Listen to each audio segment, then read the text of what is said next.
ಹಾಸನದ ಜಿಲ್ಲೆಯಲ್ಲಿ ಘನಘೋರ ದುರಂತವೊಂದು ಸಂಭವಿಸಿದೆ. ಗಣೇಶ ವಿಸರ್ಜನೆ ಸಂಭ್ರಮದ ವೇಳೆ ಸೂತಕದ ಛಾಯೆ ಆವರಿಸಿದೆ. ಗಣೇಶ ಭಕ್ತರ ಜೀವವನ್ನ ಹೊತ್ತೊಯ್ದಿದೆ ಯಮಸ್ವರೂಪಿ ಟ್ರಕ್. ದುರಂತದಲ್ಲಿ ಸಾವಿನ ಸಂಖ್ಯೆ 9ಕ್ಕೆ ಏರಿಕೆಯಾಗಿದೆ. ನಿನ್ನೆ ನಡೆದಿರುವಂತಹ ಘಟನೆ ಇದು. ಹಾಸನದಲ್ಲಿ ಗಣೇಶನನ್ನ ವಿಸರ್ಜನೆ ಮಾಡೋದಕ್ಕೆ ತೆರಳುತ್ತಾ ಇದ್ದಂತಹ ಸಂದರ್ಭದಲ್ಲಿ ಆಗಿದೆ.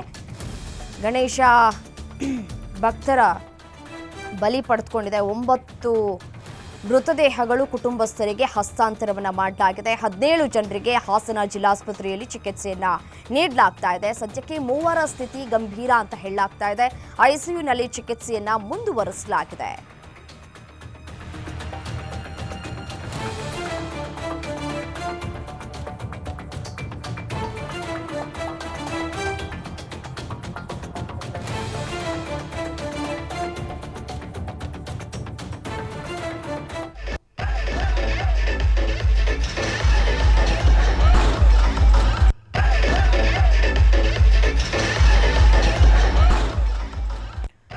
ದೃಶ್ಯಾವಳಿಗಳಲ್ಲಿ ಗಮನಿಸ್ತಾ ಇದ್ದೀರಿ ಯಾವ ರೀತಿಯಾದಂತಹ ವಾತಾವರಣ ಇತ್ತು, ಕ್ಷಣಾರ್ಧದಲ್ಲೇ ಯಾವ ರೀತಿಯಾಗಿ ಈ ಟ್ರಕ್ ಹರಿದಿದೆ ಅನ್ನೋದನ್ನ ದೃಶ್ಯಾವಳಿಗಳಲ್ಲಿ ಗಮನಿಸ್ತಾ ಇದ್ರಿ. ಹೇಗಾಯ್ತು ಈ ಒಂದು ದುರಂತ ಅಂತ ಹೇಳಿ ಊಹೆ ಮಾಡೋದಕ್ಕೂ ಕೂಡ ಸಾಧ್ಯವಾಗ್ತಾ ಇಲ್ಲ.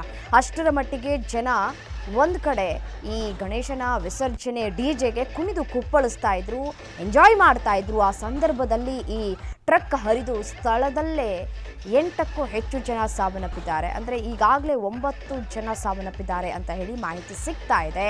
17 ಜನರಿಗೆ ಈಗಾಗಲೇ ಹಾಸನದ ಜಿಲ್ಲಾಸ್ಪತ್ರೆಯಲ್ಲಿ ಚಿಕಿತ್ಸೆಯನ್ನ ನೀಡಲಾಗ್ತಾ ಇದೆ.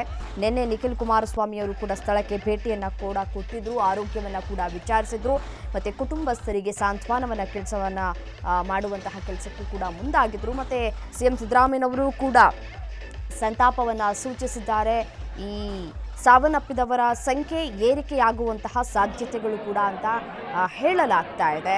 ಸರಿಯಾದ ಮುಂಜಾಗ್ರತಾ ಕ್ರಮವನ್ನು ತೆಗೆದುಕೊಳ್ಳದ ಹಿನ್ನೆಲೆಯಲ್ಲಿ ಈ ರೀತಿಯಾಗಿ ಆಯ್ತಾ, ಅಥವಾ ಚಾಲಕ ಏನಾದರೂ ಕುಡಿದು ಗಾಡಿಯನ್ನು ಓಡಿಸ್ತಾ ಇದ್ನಾ ಅನ್ನುವಂತಹ ಪ್ರಶ್ನೆ ಸಹಜವಾಗಿ ಕಾಡ್ತಾ ಇದೆ. ಸದ್ಯಕ್ಕೆ ತನಿಖೆಯನ್ನು ನಡೆಸ್ತಾ ಇದ್ದಾರೆ ಪೊಲೀಸ್ ಅಧಿಕಾರಿಗಳು. ಮತ್ತು ನಿನ್ನೆ ಈ ದುರಂತ ಸಂಭವಿಸಬಾರ್ದಾಗಿತ್ತು, ಬಟ್ ಆದರೆ ದುರಂತ ನಡೆದು ಹೋಗಿದೆ.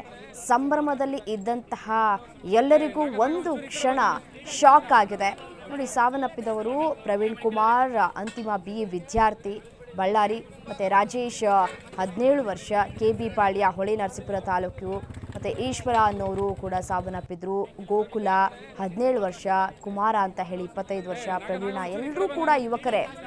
ಮಿಥುನ್ 23 ವರ್ಷ, ಬೇರೆ ಬೇರೆ ಭಾಗದಿಂದ ಬಂದಿರೋ ವಿದ್ಯಾರ್ಥಿಗಳು ಅನ್ನೋದು ಗೊತ್ತಾಗ್ತಾ ಇದೆ. ಈ ಒಂದು ಮೆರವಣಿಗೆ ನಡೆಯುವಂತಹ ಸಂದರ್ಭದಲ್ಲಿ ಘನಘೋರ ದುರಂತವೊಂದು ನಡೆದು ಹೋಗಿದೆ. ಸ್ಥಳಕ್ಕೆ ಅಧಿಕಾರಿಗಳು ಕೂಡ, ಜಿಲ್ಲಾಧಿಕಾರಿಗಳು ಕೂಡ ಭೇಟಿಯನ್ನು ಕೂಡ ಕೊಟ್ಟು ಪರಿಶೀಲನೆ ನಡೆಸ್ತಾ ಇರುವಂತಹ ದೃಶ್ಯಾವಳಿಗಳನ್ನು ಗಮನಿಸ್ತಾ ಇದ್ದೀರಿ. ಹೇಗಾಯಿತು ಈ ಒಂದು ಘಟನೆ, ಮತ್ತು ಅಲ್ಲಿ ಯಾರೋ ವಿಡಿಯೋವನ್ನು ಮಾಡ್ಕೊಳ್ತಾ ಇದ್ರು, ಆ ಸಂದರ್ಭದಲ್ಲಿ ಈ ದೃಶ್ಯ ಸೆರೆ ಹಿಡಿಯಲಾಗಿದೆ. 3 ಸ್ಥಿತಿ ತೀವ್ರ ಗಂಭೀರ ಅಂತ ಹೇಳಲಾಗ್ತಾ ಇದೆ. ICUನಲ್ಲಿ ಚಿಕಿತ್ಸೆಯನ್ನು ಮುಂದುವರಿಸಲಾಗಿದೆ. ಇನ್ನೂ ಸಾವನ್ನಪ್ಪುವವರ ಸಂಖ್ಯೆ ಏರಿಕೆಯಾಗುವಂತಹ ಸಾಧ್ಯತೆಗಳು ಕೂಡ ಇದೆ. ಈಗಾಗಲೇ ಮೃತದೇಹಗಳನ್ನು ಕುಟುಂಬಸ್ಥರಿಗೆ ಹಸ್ತಾಂತರ ಮಾಡುವಂತಹ ಕೆಲಸಗಳು ಕೂಡ ಆಗಿದೆ.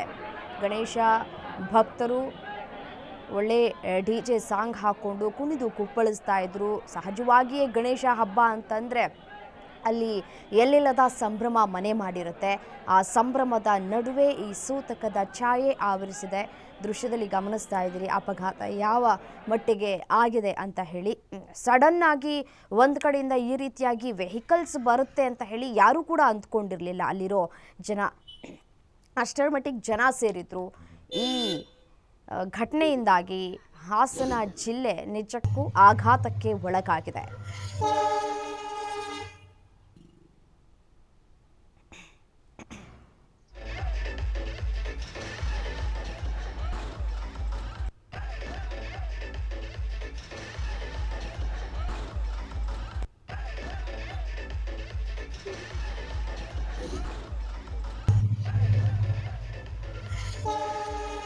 ದೃಶ್ಯಾವಳಿಗಳಲ್ಲೂ ಗಮನಿಸ್ತಾ ಇದ್ದೀರಿ, ನಿನ್ನೆ ನಡೆದಂತಹ ದುರಂತ ನಿಜಕ್ಕೂ ಹಾಸನ ಜಿಲ್ಲೆಯನ್ನು ಬೆಚ್ಚಿ ಬೀಳಿಸಿದೆ. ಇವತ್ತು ಬೆಳಗ್ಗೆ ಕೂಡ ಸ್ಥಳ ಪರಿಶೀಲನೆಯನ್ನು ನಡೆಸಲಾಗ್ತಾ ಇದೆ. ನಿನ್ನೆ ಇದ್ದಂತಹ ಪರಿಸ್ಥಿತಿ ಇವತ್ತು ಬೆಳಿಗ್ಗೆ ಯಾವ ರೀತಿಯಾಗಿ ಇದೆ ಅನ್ನೋದರ ಕುರಿತು ದೃಶ್ಯಾವಳಿಗಳಲ್ಲಿ ಗಮನಿಸ್ತಾ ಇದ್ದೀರಿ. ನಿನ್ನೆ ಖುಷಿಯಿಂದ ಎಲ್ಲರೂ ಕೂಡ ಗಣೇಶನನ್ನು ವಿಸರ್ಜನೆ ಮಾಡುವುದಕ್ಕೆ ಭಾಗಿಯಾಗಿದ್ದರು. ಈ ಸಂದರ್ಭದಲ್ಲಿ ಎಷ್ಟೋ ಜನ ಒಮ್ಮೆಲೇ ಸಾವನ್ನಪ್ತಾರೆ ಅಂತ ಹೇಳಿ ಯಾರೂ ಕೂಡ ಊಹೆ ಮಾಡಿರಲಿಲ್ಲ. ಎಲ್ಲಿಂದಲೋ ಬಂದಂತಹ ಈ ಒಂದು ಟ್ರಕ್, ಅಂದರೆ ಈ ಒಂದು ವೆಹಿಕಲ್ ಯಮಸ್ವರೂಪಿ ಅಂತೆ ಬಂದಿದೆ. 9 ಜನರನ್ನು ಬಲಿ ಪಡೆದುಕೊಂಡಿದೆ. ಹೇಗಾಯಿತು ಈ ಒಂದು ಅಪಘಾತಕ್ಕೆ ಕಾರಣ ಏನು ಅನ್ನೋದರ ಕುರಿತು ತನಿಖೆ ಸಾಗ್ತಾ ಇದೆ. ಗೊತ್ತಿಲ್ಲ, ಅಲ್ಲಿ ನಿಂತಿದ್ವಿ ಗಣಪತಿ ವಿಸರ್ಜನೆ ಮಾಡಬೇಕಾದ್ರೆ DJ ಹತ್ರ. ಅದು ಟ್ರಕ್ ಒಂದು ಇರೋದು. ಸೊ ಒಂದು 20 ಮೆಂಬರ್ಸ್ ಕಟ್ ಆಗಿದೆ, ಒಂದು 10 ಮೆಂಬರ್ಸ್ ಡೆತ್ ಆಗಿದ್ದಾರೆ. 8 ಇಂದ 10 ಮೆಂಬರ್ಸ್ ಸರ್. ಅಂದರೆ ಅವನು ಡೈರೆಕ್ಟ್ ಬಂದಂಗೆ ಬಿಟ್ಟಿರೋ ಗಾಡಿ, ಅಂದರೆ ಒನ್ ವೇಲಿ ಬಿಟ್ಟಿದ್ರು. ಈ ಸೈಡ್ ಫುಲ್ ಕ್ಲೋಸ್ ಮಾಡ್ಬಿಟ್ಟು ಒನ್ ವೇಲಿ ಬಿಟ್ಟಿದ್ರು. ಒಂದು ನಿಯಂತ್ರಣ ತಪ್ಪೆ ಬಂದು. ಹಾಂ ಸರ್, ಡ್ಯಾನ್ಸ್ ಮಾಡ್ತಿದ್ರು ಅವರು. ಸರ್ ನಂದು ಓದೋದು ಮುಗಿದಿದೆ. ಇಲ್ಲಿ ಎಲೆಕ್ಟ್ರಿಕಲ್ ಅಂತ ಹೇಳ್ಬಿಟ್ಟು ಹಾಸನಲ್ಲಿ ಕೆಲಸ ಮಾಡ್ತಿದ್ದೆ ಸರ್. ಅದನ್ನ ಕರಗ್ನಳ್ಳಿ ನಂದು. ನಮ್ಮ ಅಜ್ಜಿ ಊರು ಬಂದ್ಬಿಟ್ಟು ಮಸ್ಲೆ, ಅಂದರೆ ನಮ್ಮ ಮಸ್ಲೆ ಬಂದಿದೆ. ನಿನ್ನೆ ಗಣಪತಿ ವಿಸರ್ಜನೆ ಮಾಡ್ತೀವಿ ನೋಡೋಣ ಅಂತ ಹೇಳ್ಬಿಟ್ಟು ಅವಾಗ ನೋಡೋಕೆ ಹೋದಾಗ ಏನೂ ಇಲ್ಲ. ಅದು ಗಣಪತಿ ಮೆರವಣಿಗೆ ನಿಂತಿದ್ದು ಲಾರಿ ಜೋರಾಗಿ ಬಂದ್ಬಿಟ್ಟು ಡಿವೈಡರ್ ಮೇಲೆ ಹತ್ತಿ ಅಲ್ಲಿದ್ದವ್ರ ಮೇಲೆಲ್ಲ ಬಂದ್ಬಿಡ್ತು ಲಾರಿ. ಗೊತ್ತಾಯ್ತು, ನಾವು ಇಲ್ಲೇ ಅವ್ರು ನಿಂತಿದ್ದು ಸುಮ್ಮನೆ ಕಣ್ಮುಚ್ಕೊಂಡ್ಬಿಡೋ ಅಷ್ಟರಲ್ಲಿ ಲಾರಿ ಅಷ್ಟು ದೂರ ಇದ್ದಿದ್ದು. ನಾವು ಮೇಲೆ ಅರ್ಧ ಕಡೆಗೆ ಬಿದ್ದಿದ್ದು ಎಲ್ಲ. ಅಷ್ಟು ದೂರ ಹೋಗಿ ಲಾರಿ ಹಿಡಿಸಿ ಸಿಗಾಕೋದು. ಲಾರಿ ಅವರು ಓವರ್ ಸ್ಪೀಡು ಒಂದೇ ಸಲ ಸಡನ್ ಆಗಿ ಲೆಫ್ಟ್ ಟರ್ನ್ ಹೊಡೆದಕ್ಕೆ ಹಂಗಾಯ್ತು ಸರ್. ಪೊಲೀಸರು ಇದ್ರು, ಸ್ವಲ್ಪ ಆ ಕಡೆ ಇದ್ರು ಸರ್. ರಾತ್ರಿ 8:15 ಏನೂ ಇಲ್ಲ. ಅದು ಗಣಪತಿ ಮೆರವಣಿಗೆ ನಿಂತಿದ್ದು ಲಾರಿ ಜೋರಾಗಿ ಬಂದ್ಬಿಟ್ಟು ಡಿವೈಡರ್ ಮೇಲೆ ಹತ್ತಿ ಅಲ್ಲಿದ್ದವ್ರ ಮೇಲೆಲ್ಲ ಬಂದ್ಬಿಡ್ತು ಲಾರಿ. ಗೊತ್ತಾಯ್ತು, ನಾವು ಇಲ್ಲೇ ಅವ್ರು ನಿಂತಿದ್ದು ಸುಮ್ಮನೆ ಕಣ್ಮುಚ್ಕೊಂಡ್ಬಿಡೋ ಅಷ್ಟರಲ್ಲಿ ಲಾರಿ ಅಷ್ಟು ದೂರ ಇದ್ದಿದ್ದು. ನಾವು ಮೇಲೆ ಅರ್ಧ ಕಡೆಗೆ ಬಿದ್ದಿದ್ದು ಎಲ್ಲ. ಅಷ್ಟು ದೂರ ಹೋಗಿ ಲಾರಿ ಹಿಡಿಸಿ ಸಿಗಾಕೋದು. ಲಾರಿ ಅವರು ಓವರ್ ಸ್ಪೀಡು ಒಂದೇ ಸಲ ಸಡನ್ ಆಗಿ ಲೆಫ್ಟ್ ಟರ್ನ್ ಹೊಡೆದಕ್ಕೆ ಹಂಗಾಯ್ತು ಸರ್. ಪೊಲೀಸರು ಇದ್ರು, ಸ್ವಲ್ಪ ಆ ಕಡೆ ಇದ್ರು ಸರ್. ರಾತ್ರಿ 8:15 ಏನೂ ಇಲ್ಲ. ಅದು ಗಣಪತಿ ಮೆರವಣಿಗೆ ನಿಂತಿದ್ದು ಲಾರಿ ಜೋರಾಗಿ ಬಂದ್ಬಿಟ್ಟು ಡಿವೈಡರ್ ಮೇಲೆ ಹತ್ತಿ ಅಲ್ಲಿದ್ದವ್ರ ಮೇಲೆಲ್ಲ ಬಂದ್ಬಿಡ್ತು ಲಾರಿ. ಗೊತ್ತಾಯ್ತು, ನಾವು ಇಲ್ಲೇ ಅವ್ರು ನಿಂತಿದ್ದು ಸುಮ್ಮನೆ ಕಣ್ಮುಚ್ಕೊಂಡ್ಬಿಡೋ ಅಷ್ಟರಲ್ಲಿ ಲಾರಿ ಅಷ್ಟು ದೂರ ಇದ್ದಿದ್ದು. ನಾವು ಮೇಲೆ ಅರ್ಧ ಕಡೆಗೆ ಬಿದ್ದಿದ್ದು ಎಲ್ಲ. ಅಷ್ಟು ದೂರ ಹೋಗಿ ಲಾರಿ ಹಿಡಿಸಿ ಸಿಗಾಕೋದು.